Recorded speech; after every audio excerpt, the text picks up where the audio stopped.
Fala galera, então voltando, vamos falar aí da segunda aula. Deixa eu botar lá no slide de vocês. Show. Aula 02, tá? No mesmo sentido das rochas, a gente vai falar um pouquinho sobre história geológica da Terra, tá? A história geológica da Terra, ela fala da evolução rochosa da Terra. Primeiro a gente tem que voltar um pouco nas aulas anteriores e falar e lembrar que a Terra já foi uma bola de fogo, uma bola de magma, que é esse material que vocês estão vendo ali saindo do vulcão, tá? Nós temos dois momentos do magma, beleza? Nessa foto. Essa foto diz muito pra gente.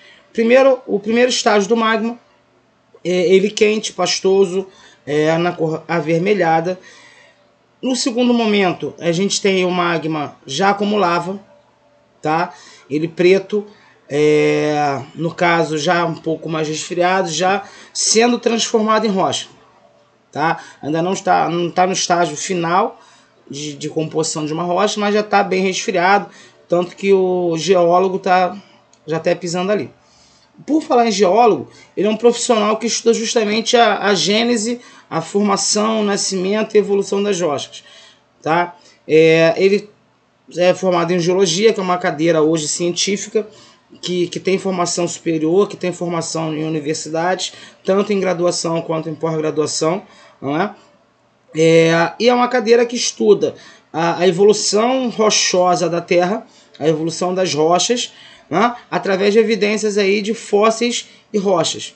Fósseis são restos de animais, de planta que ficam solidificados, que são soterrados e solidificados e que mantêm pelo menos a base de DNA desses animais, tá? Os fósseis eles podem ser encontrados tanto inteiros, quanto vocês estão vendo aí nas duas fotos abaixo, quanto despedaçados, tá? Vai depender de como ele foi soterrado, nas condições que ele foi soterrado há milhões de anos atrás. A partir disso, a gente tem se faz uma linha do tempo com esses animais, se estuda através de técnicas da geologia, da paleontologia, enfim, de cadeiras que trabalham com isso. Se data esses animais, se dá idade a esses animais, se dá nome a esses animais, né, animais e plantas, e com base nisso, com base nas rochas e tudo mais, também se estuda a evolução da Terra, beleza? A gente vai ter nesse sentido as eras geológicas, que, como eu falei, é uma linha do tempo, que trata na realidade justamente da evolução do planeta Terra e da vida no planeta. A gente não tem muito como estudar só a base rochosa da Terra, tá? Até porque quando a gente acha um fóssil, quando o geólogo acha um fóssil, esse fóssil está interagindo com a rocha, tá? Ele interagiu em vida e no pós-morte. Então, assim, se torna um elemento, um elo importante para se entender a evolução geológica, para se entender também a evolução climática, né? A evolução também de biomas, tá? O surgimento, o aparecimento, o sumiço de biomas. Então, assim, quando você acha um animal ou uma árvore que virou fóssil, é um elo muito importante, é um elo que talvez faltasse na cadeia, na corrente, na linha do tempo, para a gente entender a evolução do planeta. Tudo que vocês estão escutando nas minhas aulas, que vocês vão ver em documentários, né, que vocês vão ver em programas do Discovery, tudo isso foi descoberta da geologia, da paleontologia, que também utiliza critérios e técnicas geológicas para fazer os seus estudos, né? Então a gente tem basicamente a era azoica, tá? Onde não se tinha vida ou pouca vida, tá? A era proterozoica, tá? Que a gente vai ter aí poucos fósseis, né? Poucas vidas, tá? A gente vai ter a era paleozoica, beleza? Onde a gente vai ter uma evolução primitiva da vida com animais, com lagartos, carboníferos, tudo mais, né? Pequenos animais. A gente vai ter a era mesozoica, que é uma era de vida dinossauro, né? De vida mais réptil, né?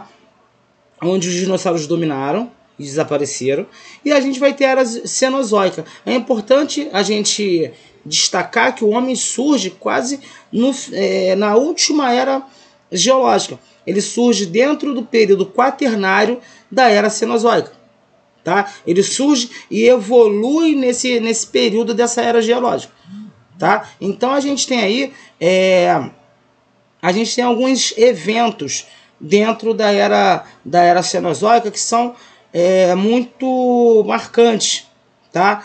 A extinção dos mamíferos primitivos, tá? A origem da maioria dos mamíferos atuais, tá?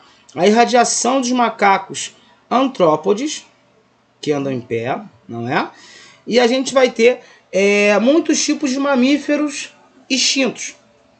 Tá? Na teoria da evolução, na teoria evolucionista de Darwin, diz o seguinte, que só vão se as espécies que tem hoje, que estão aí hoje, são espécies que se adaptaram ao ambiente, tá? Na sua ampla maioria, e no caso do ser humano, teve a capacidade de adaptar o ambiente à sua realidade. Tá? O ser humano é um animal, lógico, diferenciado, porque ele é o único animal que consegue transformar o seu ambiente. Ele consegue ao mesmo tempo se adaptar ao meio ambiente, tanto é que nós temos, por exemplo, diferenças de cores, diferenças pequenas de anatomia, né? Olhos puxados, pele branca, pele negra, lugares onde as pessoas são mais cabeludas, outras mais carecas, né? Isso tudo são adaptações do corpo humano ao meio ambiente. Tá? Mas, ao mesmo tempo, o ser humano consegue modificar o seu ambiente. E ele consegue mudar o seu ambiente a partir de duas coisas. Primeiro, o domínio do fogo. Tá? O fogo não é uma invenção humana, lógico. A gente vai dominar o fogo. O ser humano ele começa a entrar em contato com o fogo a partir dos raios que pegavam nas árvores, pegava fogo, e ele começou a querer dominar essa força natural, e dominou. E um segundo ponto que a gente pode destacar aí é a configuração dos rebanhos, do domínio dos animais, a partir do fogo, e também a partir da agricultura. A gente vai ter que entender também que o domínio do fogo trouxe para nós o domínio dos alimentos cozidos. Tá? Naquele momento ainda não se tinha técnicas, na pré-história, não se tinha técnicas de você armazenar carne, por exemplo, tá? que apodrecia. Não tinha geladeira, não tinha cooler, não tinha nada. Mas a gente começa a comer a caça. A caça era para aquele dia. Começa a comer a caça cozida. A gente começa a cozinhar a carne. Ainda com técnicas rudimentares, lógico. Ninguém aí é jacan, ninguém aí é chefe de cozinha nesse momento. Mas é uma mudança, é uma adaptação do ambiente, mudança na realidade. Né? O ser humano é o único animal que hoje come comida cozida por si só. Ele mesmo tempera, ele mesmo cozinha. Alguns mais, outros menos. Alguns melhor, outros de forma mais rudimentar ainda. Depende aí do talento de cada um. Mas o ser humano é um animal que faz isso. Tá? As estruturas geológicas, nós vamos ter 3 tipos de estrutura. Tá? Os escudos cristalinos, os dobramentos modernos e as bacias sedimentares. Os escudos cristalinos são áreas de estabilidade tectônica. É a rocha quase que matriz. Sacou? Sofre intenso processo de intemperismo, ou seja, de desgaste ao longo do tempo, e representa as formações mais antigas, como eu disse, aquelas formações de base, formadas por rochas magmáticas e metamórficas. Tá? Os dobramentos modernos são mais recentes. Tá? Eles vão surgir no período terciário, tá? E conhecido também como grandes cadeias orogênicas, grandes cadeias de montanha.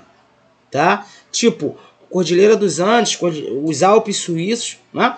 E a gente vai ter as bacias sedimentares, que são depressões na crosta terrestre, tá? São grandes áreas preenchidas por rochas sedimentares, tá? Que na realidade vão ser aí, o resultado do desgaste dos escudos cristalinos e dos dobramentos modernos, dependendo do lugar de onde tiver cada um. Beleza? E também são grandes fontes de óleo, de petróleo e gás mineral, as bacias sedimentares. Tá? Que elas vão ter poros, então o petróleo e o gás natural vão se depositar justamente nesses poros. É como se fosse uma esponja. No Brasil nós vamos ter a distribuição de escudos cristalinos e bacias sedimentares. Nós não vamos ter no território brasileiro registros de dobramentos modernos. Tá? A nossa estrutura geológica é muito antiga. Tá? Então, inexiste no território brasileiro dobramentos modernos. Tá? A gente vai ter, no caso, áreas de domínio de bacias sedimentares na cor verde, tá? Principalmente aí no litoral, na bacia amazônica, na bacia do Paraná e na bacia do Paraíba do Sul. Tá? Do Paraíba do Sul não, do Paraíba. Tá? Então, assim, essas são as mais importantes e também a gente vai ter o Brasil Central ali com um registro importante também de bacias sedimentares. Os escudos cristalinos vão dar origem, por exemplo, às serras e planaltos, no caso brasileiro. Tá? Então, assim, a gente pode ver que no Rio de Janeiro, por exemplo, a gente tem esse registro. Principalmente também surgindo aí a região serrana do Rio de Janeiro, algumas áreas de Minas Gerais, tá? De Planaltos, não é? E de São Paulo também, tá? Beleza? Aí a gente pode ver algumas imagens aí de escudo cristalino, Pão de Açúcar, uma bacia sedimentar. Vocês podem ver que ela é configurada em camadas, tá? De diferentes cores. Cada camada dessa representa uma idade, de um momento diferente. Então os geólogos pegam essas camadas e vão datando, vão dando data de aniversário para cada uma dessas camadas, que a cada uma num momento diferente. E aqui a gente tem o registro dos Alpes suíços como dobramento moderno, beleza? Então fica nessa, até a próxima, professor Bonitão Garotão, Botafogo, Fogão, beleza? Até a próxima, galera. Muito obrigado pela atenção. Façam os exercícios e participem no chat. Um grande abraço. Valeu, galera. Show!